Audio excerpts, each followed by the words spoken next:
The FINA Podcast, an advocacy tool that seeks to illuminate the financial and economic inclusion challenges, solutions, and advancements in Nigeria. It is the first podcast in Nigeria focusing on this discourse. Join us on this journey.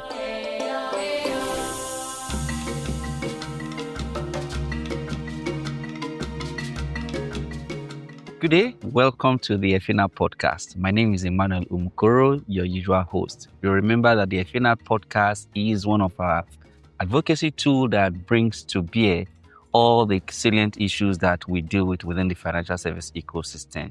Here we discuss the issues as they come, very topical, and try to offer perspectives that help the ecosystem to advance. Bearing in mind that the economy that benefits everyone must, first of all, include everyone. Once again, welcome. On today's podcast episode, we're going to be discussing this topic that you will have been hearing, and I've been asking question, what does this really mean? We're going to be discussing open banking. What is really open banking? Well, a lot of people have been asking question. What I can tell you before I bring my guest on is that in those days, you used to get this request that give me permission so that I can read your phone contact, read your SMS and everything that was within your phone before I can provide you service as a financial service provider. But with open banking, we are shifting from data grabbing by forced consent to data sharing with you, the customer, as the king. Ladies and gentlemen, welcome once again to the FINA podcast. Let me introduce my guest, a renowned industry expert, someone who has been in this space as long as I can remember. When I came in, I met him. Even without knowing who he was, I've been hearing him. He is one of the proponents, in fact, the foremost proponent of open banking in Nigeria. He's worked in the banking space for years. He's moved into fintech. He's building products that focus on credit, democratizing credit, and making lending very, very affordable and easy for lenders by providing the technology that lenders can plug into. He's no other person than Adedeji Olowe. Yeah, thanks so much. My boss, you're welcome. How are you doing? I'm good. So I've always heard that you cannot discuss open banking without speaking to Deji. And that got us talking. What Nigerians really want to hear is, first and foremost, at what point did you come to realization that this open banking thing must fly in Nigeria? Yeah, thanks for that question. So the issue of open banking is actually rooted in a problem we're trying to solve. So then I was an executive director with Remita, working with John Obaro. And at one time we had this project we wanted to do, right? Where you could see all your bank accounts in one app. So Remita has always served the government, done amazing technology for collection, being used for payroll. And we just felt, we will view all your bank account in one place. But we found that it was extremely difficult. It wasn't that easy, as it just didn't make sense, because we knew as technology people, getting balances and transactions was supposed to be the same. But somehow all the banks were speaking different languages. So I was the one driving that. It was difficult. And then around the same time, the UK was now doing the open banking, 2016, 2017. Now this was now 2017, and I was struggling with it. We just told ourselves, okay, what if we use the UK method? Now, at this time, the UK was doing open banking to make their own big banks work the straight and narrow. So UK's idea of open banking was for regulatory compliance and to create a level playing field. We needed it for innovation, because we kept seeing so many smart guys, big companies, even people as big as Visa and MasterCard, struggling to launch products into the market because the APIs are all messed up. The customers are all don't know what to do. There was so much. It was like a tower of Babel. So that is what led us to start. And I can tell you officially it started on June 1st, 2017. So that was the day I ended up sending the mail to all my friends and said, guys, let's do open banking.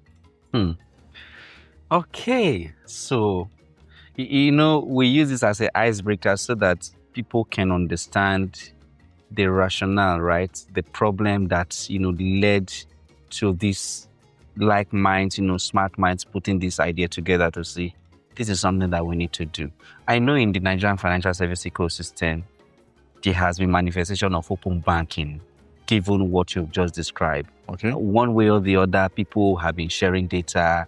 However, it comes with complexity.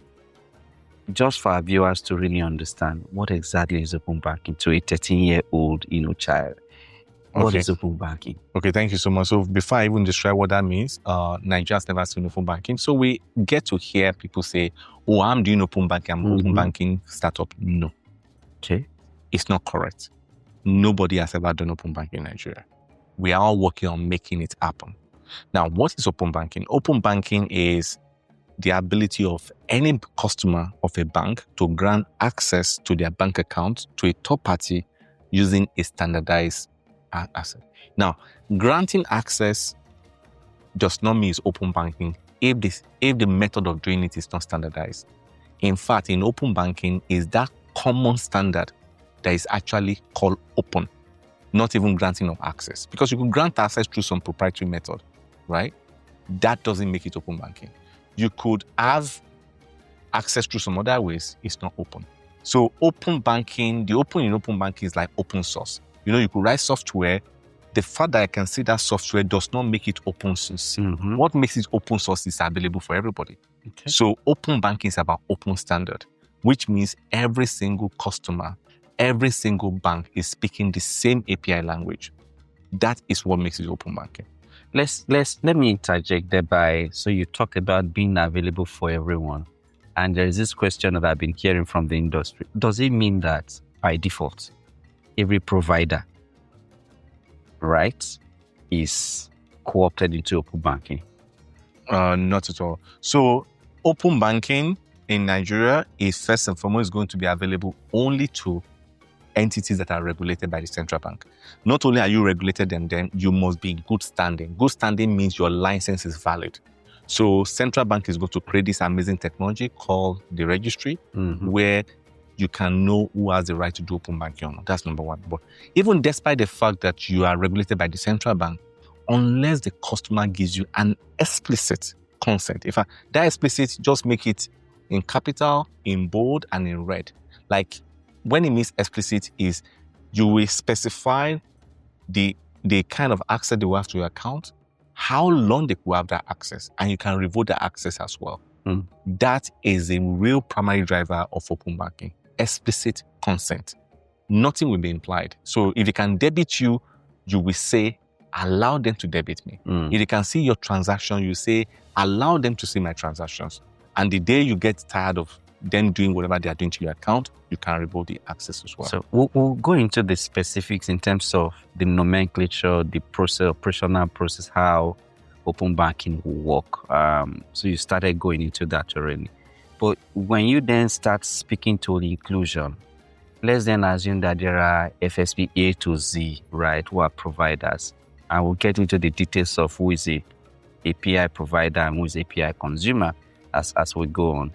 If my FSP is not then listed on the registry, like you described, what does that mean for me, who is a customer of that, bank or financial service provider? Frankly, that's going to be quite challenging. Okay. Because we also see this problem every time. You are a new FSB and you are not available to transfer money. True. So that's why these days, when you are a new MFB, you are a new financial service provider, the first thing you do is go to NIPS and make sure that you're available on the drop down of banks so that people can transfer money to you. So an FSB not available on open banking could have detrimental effect. So if we're going to do financial inclusion, it means that we have to think about this thing clearly. And I'm happy that at the national committee level where open banking is being done, EFINA is part of this. So we have to elevate this access to financial inclusion so that there is nobody's left behind. Because it's easy to do open banking that address the need of more sophisticated Nigerians while we leave the Nigerians that are vulnerable or poor behind, right? And they probably need that thing more than anybody else. Okay. You talked about the flow, right? So just to put it in more perspective, looking at, and I'm still going to stick with that question. You use the NIPS analogy, why the banks, the providers need to then get on NIPS, to be integrated so that they are visible to other banks, can find interoperability and all of that. Now, in a situation where a couple of FSPs, X%, do not meet the standards, the guidelines, what would make them to be listed on the registry, right? It means that they cannot, be part. Okay. Yes, just to lay that, because it's not by default that because you are a provider, you are automatically in the registry. Yes, you I must meet understand. certain standards. Absolutely. I know that because what we're working on at the National Committee imagines that, yes, you are licensed. Every FSB is licensed. If you're not licensed as an FSB, that is not inclusion. That is pure irresponsibility. So let's say you are licensed and your license is current. You will need technology. You need money to certify. Okay. So I think this is where we have to elevate that technology. So for us at Open Banking, where I'm one of the trustees, we've already built a software ahead for free for everybody to use, for those who don't have technology. But I know that despite that, they will still need additional finances to be able to run their certifications, to be able to find technical people that will implement for them. And I know fully well that their conversation around NIPS being able to power some people and help them. Maybe this is where we have to speak to more senior people in the industry who's going to step ahead and say, sometimes when you're looking at the ecosystem, you don't look at it from how much you make yourself. You look at this ecosystem has to be inclusive. You guys at EFINA, you understand the power of inclusivity. Yeah. It's not about how much do I make, unit economics. Sometimes the sum is bigger than the parts. True. And that is what I hear you say here. So open banking has to be inclusive to be worth the effort for everybody. Absolutely. Because for me, it then means that someone who will have benefited by some reason is not because of the design, why the bank that this is a customer of this bank, And that takes me to even, which we'll get into later, because I do hear that for you to be in the open banking to play, you'll be given some form of, access as an FSP, a key, that makes you then to be able to, operate within that technology. Yeah. And if you violate some certain protocols, there's revocation and all of those things. And I'm just thinking, so in that process, right, what happens to customers whose data could have been pulled, right, to enable them to access some services that could really change their lives, over a lifetime. So I'll give a scenario. I am a customer of, FSPA. I don't like using banks. That people don't think it's just about banks, right? FSPA. You are a customer of, you are a provider, FSPB, right? And there is a service you're providing that I really would like to get. But you need to read certain data that I have with my bank.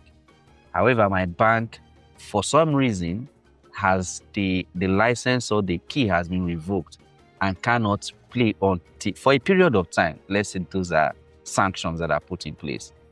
In that process, in as much as a regulator, those sanctions are put in place, I am by default of those sanctions being enforced excluded, because you cannot then pull data from my bank because my bank or my FSP is not within the architecture for that period of time.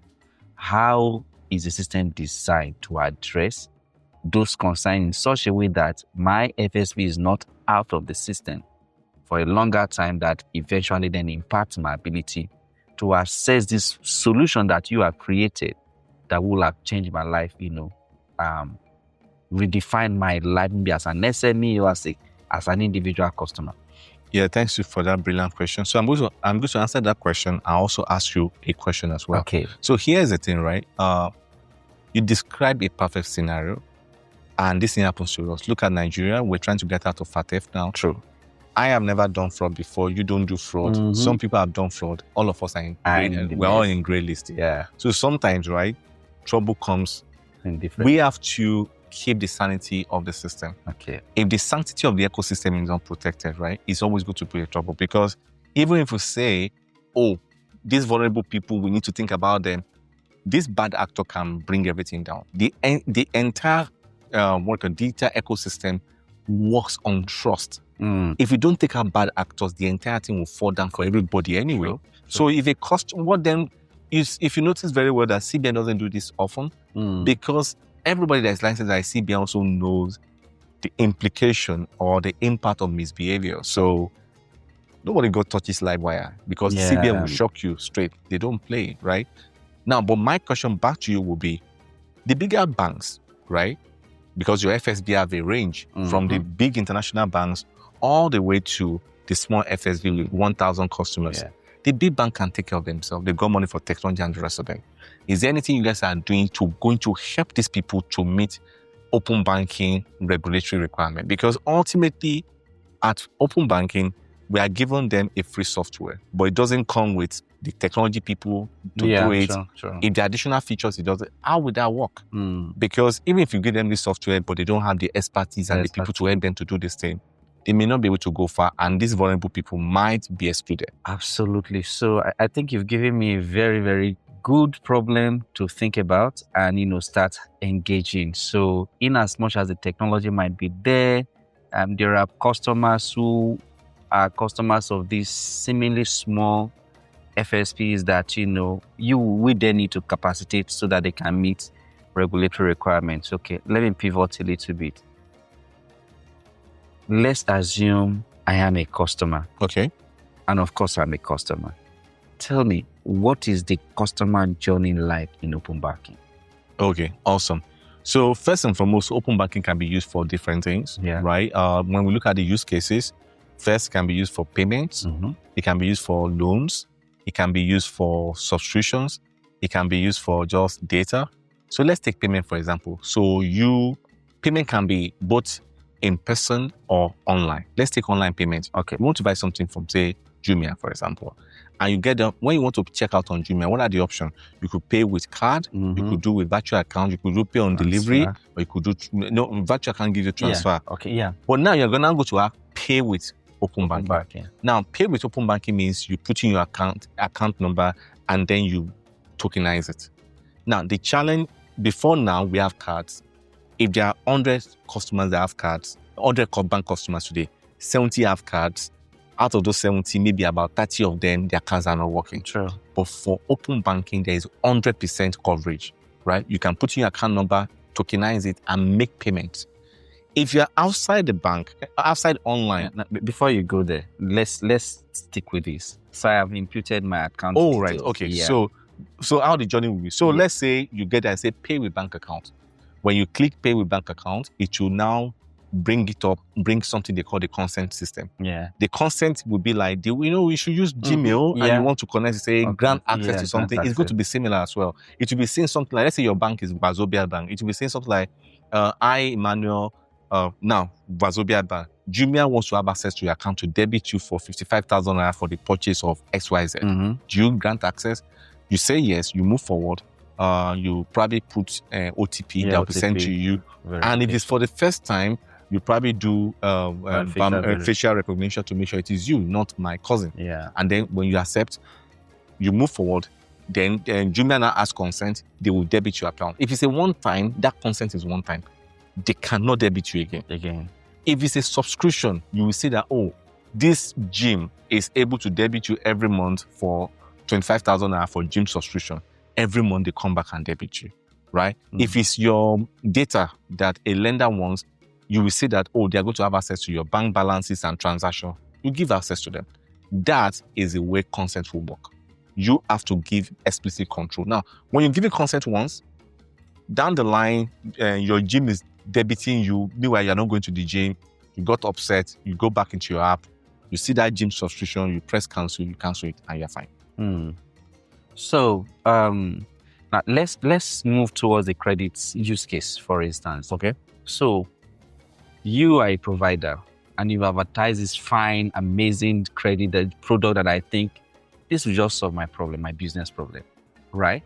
So I come to your platform, and I request for that credit. Yeah. Tell us what happens after that. Okay, so when you as you are requesting credit, the lender will tell you, thank you, Emmanuel, for the loans you want to take from us.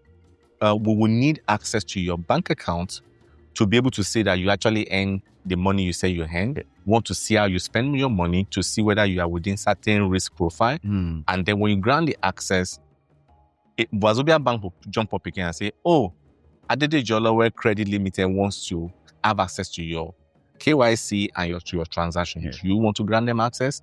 Is it going to be one time, or they can be strolling by every time they feel like coming? Then you accept. You also put the OTP. You also take your picture, your facial.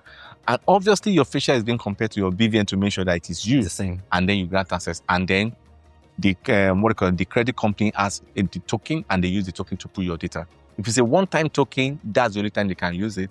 If it's a recurring token, then they can also continue to use it recurringly. Now, but for loans, so you almost remove the access for how will I call it, for transactions view, but for the access for debits, maybe direct debit on your whatever, that will require you requesting to have the token taken. Okay. Remember, somebody gave you a loan and is expecting to get paid. So what's going to happen is that there's going to be a structure in place where they will have X number of days to be able to say, okay, this person wants to remove the token, agree or not. And if you are still owing them, they will disagree. This will end up protecting lenders because trust the world, people will start removing token consent from loans they've taken.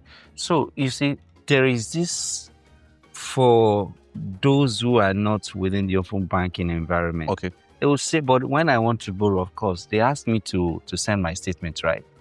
And sometimes I don't necessarily have to send. I can just, on my app, tell my bank to mail my statement directly to the lender, right?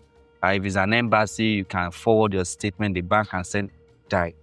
So one way or the other, I have still consented that my bank, please forward this statement, this detail to. How is that different from what you're describing? Okay, so here's the thing. In that, first and foremost, not every bank is able to send statement in a consistent way. Okay. Right? Even for the same bank, corporate banking platform and retail will have statement in different formats. The central tenet of open banking is standardization. Okay. What we find in FSBA, in line with your method, is what we find in FSB. Everybody is speaking the same language.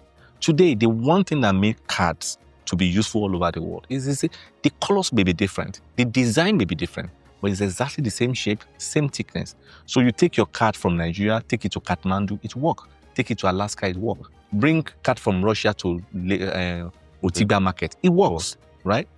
Because there's a standard. That standard is what you do. That's number one. Number two, you have assurance that what you're getting is not Oluwole.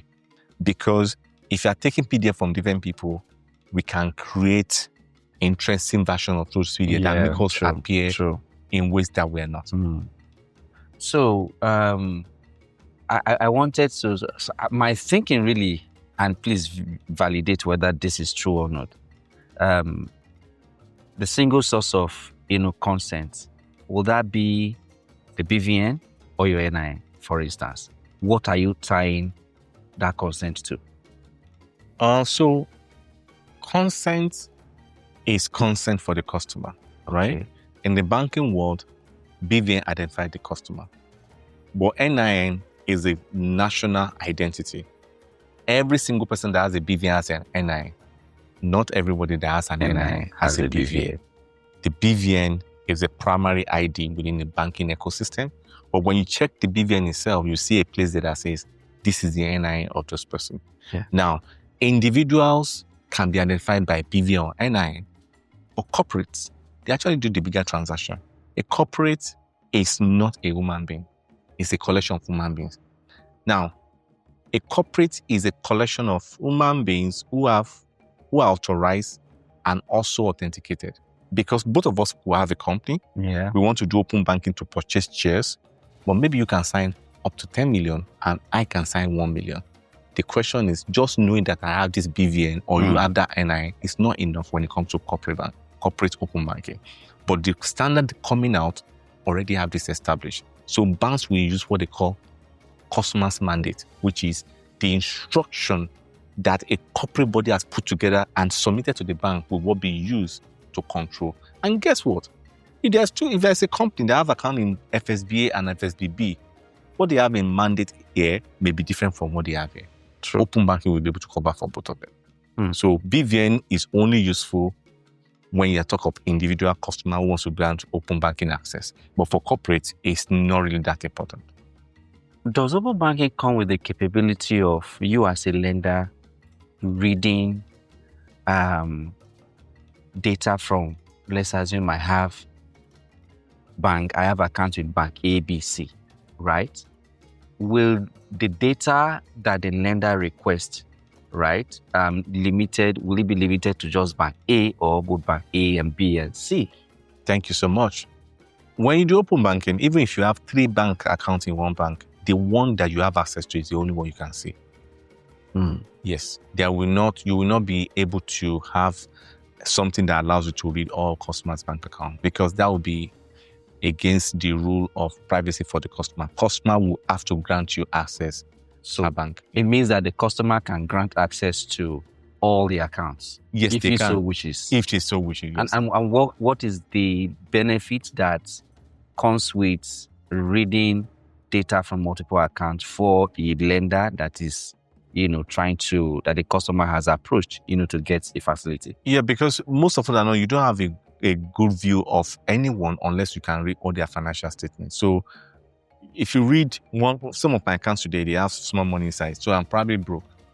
That's true. Yeah. So that's the way it is. All of us have some bank accounts that are very miserable that you have. Yeah, absolutely.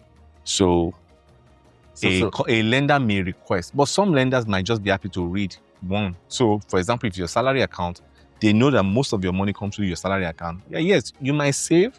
You might put some money down for groceries somewhere else. Yeah. You have to send to your in-laws or whatever. Or maybe you can even send to me. But if your permanent money is coming through your salary account, that might be enough, because they now know where your fund is coming in and how your funds are going out. Amazing. So I'm going to ask, there is a report by Accenture, I think that was 2023 or thereabout, 2022 to 2023, that said only 10%, and of course, this is about 3 years ago now, only 10% of, people who are within the financial service ecosystem who have heard of open banking actually understood what open banking is. And they went further to say this has implication for how consent, right, is granted. And that also means that it may impact the scale of open banking. And this was 2022. I don't know what that numbers look like now. Do you think that we have done enough in Nigeria in terms of awareness, sensitization, to give open banking the kind of springboard, right, that it needs, to jumpstart? Yeah, thanks so much for that question. So here's the thing. Let me be very open with you. We are far behind.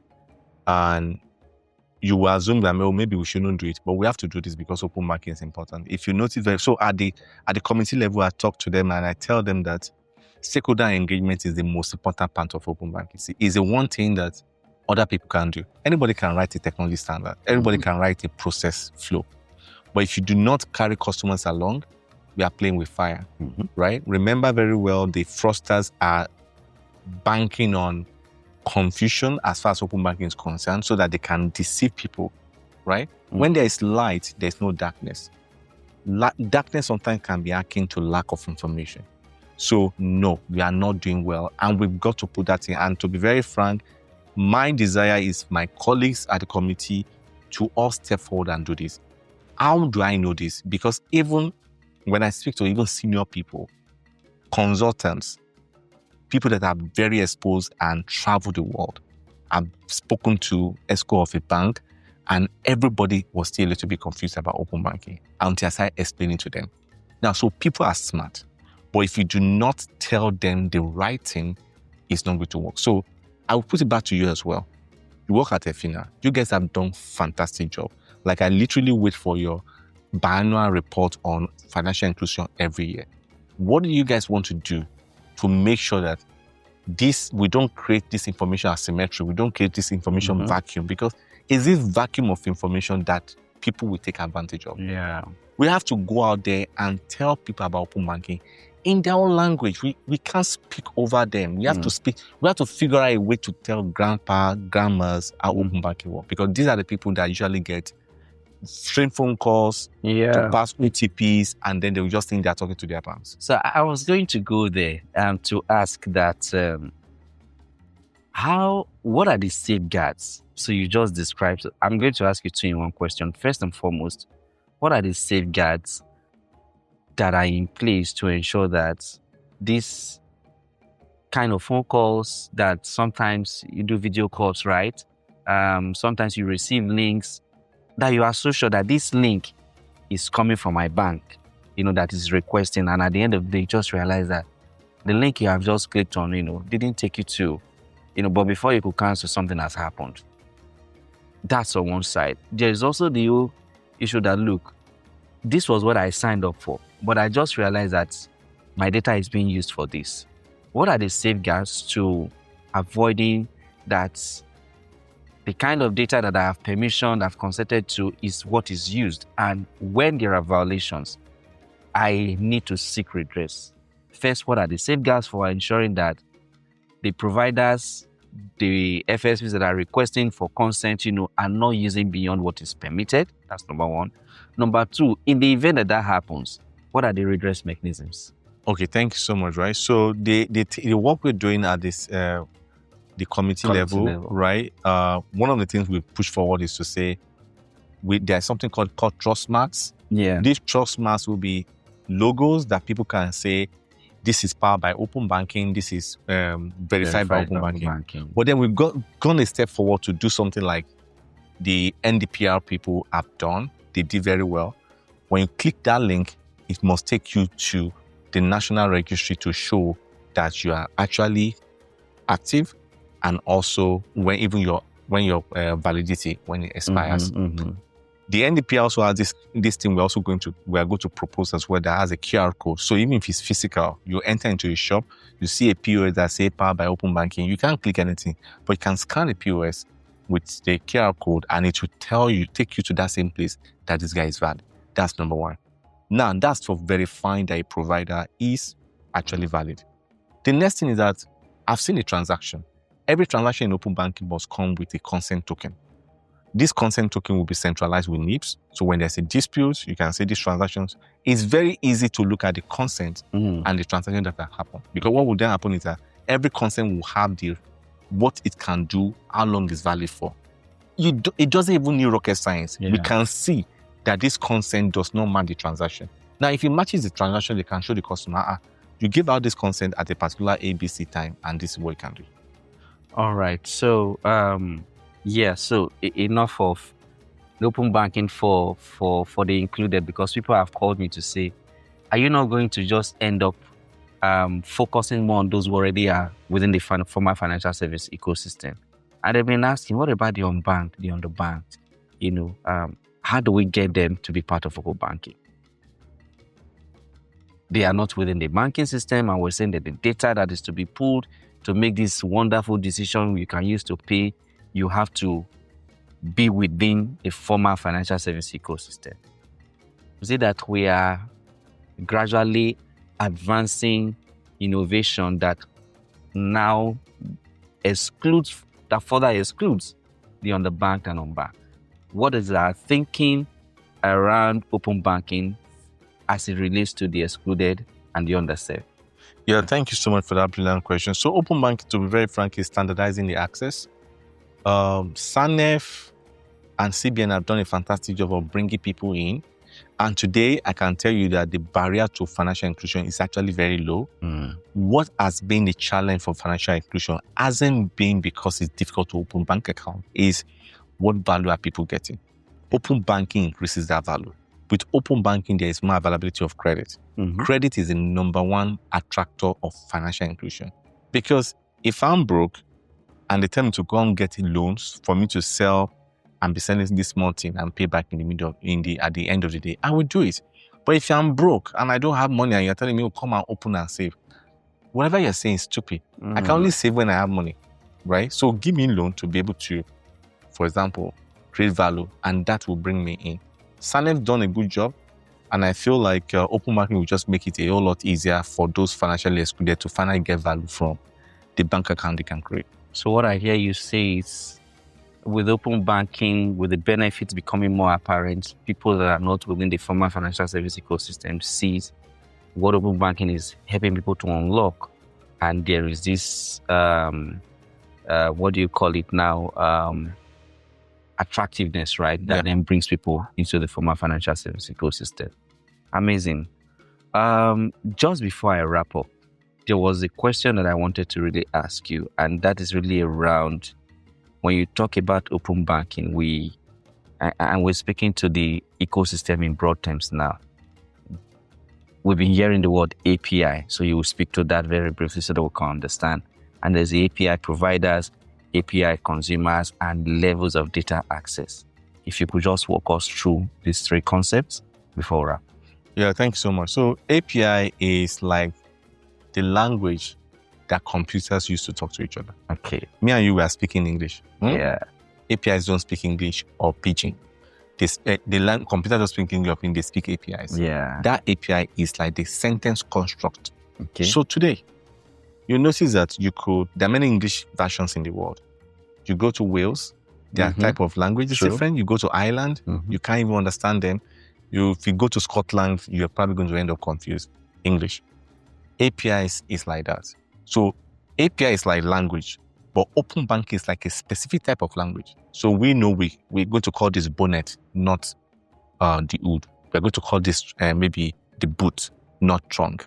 That's like open banking API. Okay. All of us are agreeing to speak the same language, right?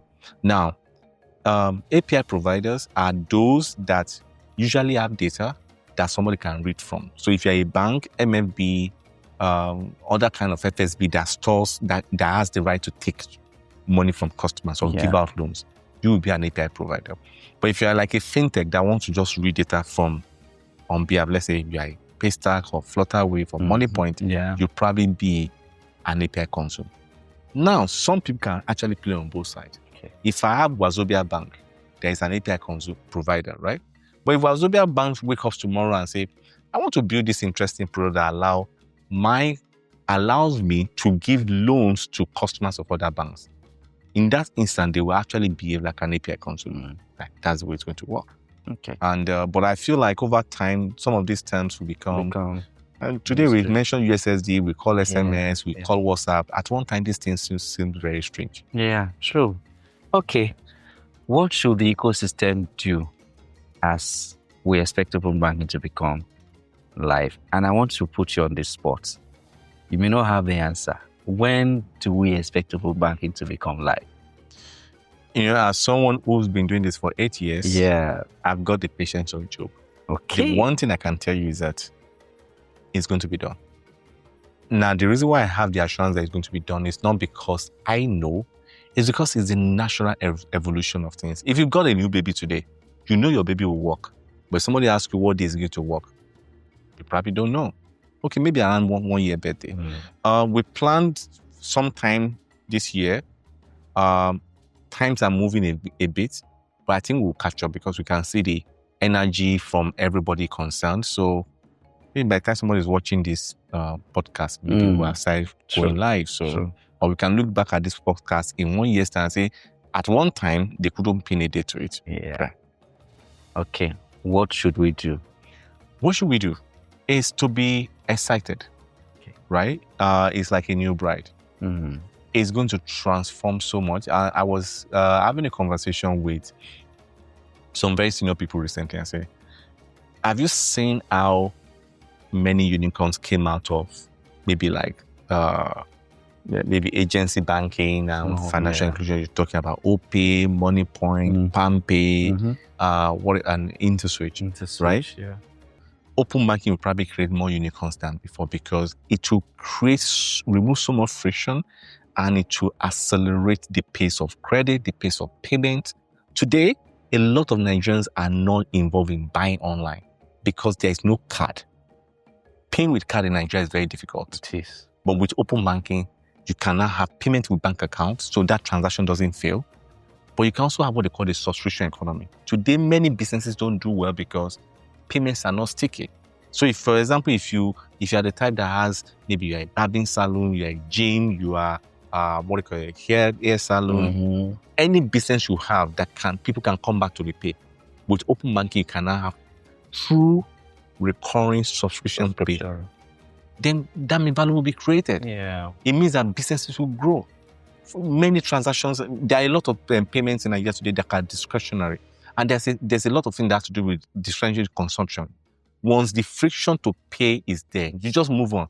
Say, for example, you're a dad, you got kids.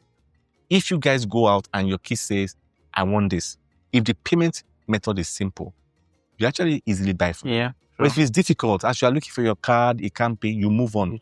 And that's the end of it. When you don't make that payment, that woman doesn't make a sale. That sale means government doesn't get a VAT. That means a staff doesn't get paid salary. Open banking will remove the barrier to payment and to credit, and Nigeria will probably be a far better place. Ladies and gentlemen, we want to sincerely thank Adedeji Olowe for sharing this insight with us. From what I've heard, open banking will expand the economy in a tremendous way because more payments, more transactions will happen, more capabilities are being created, and small businesses, individuals can actually start making things happen because there is data to make decisions on those. And with respect to the issue around privacy, data, compliance, and all of that, you heard from Deji that there is a lot of framework that has been put on ground to ensure that providers, players within the open banking ecosystem are compliant, and there are sanctions in that regard as well. Remember, I did say in an economy that benefits all, everyone must first be included before we can all benefit. So I'm looking forward to seeing you on the open banking journey. And like he said, when you'll be watching this podcast episode, we hope that open banking will have been live. Deji, thank you for coming. Thanks so much, Emmanuel. And looking forward to having more conversations with you. Absolutely. The pleasure is mine. Thank you so much. Enjoy your day. And you too. Yeah. Bye-bye for now, everyone.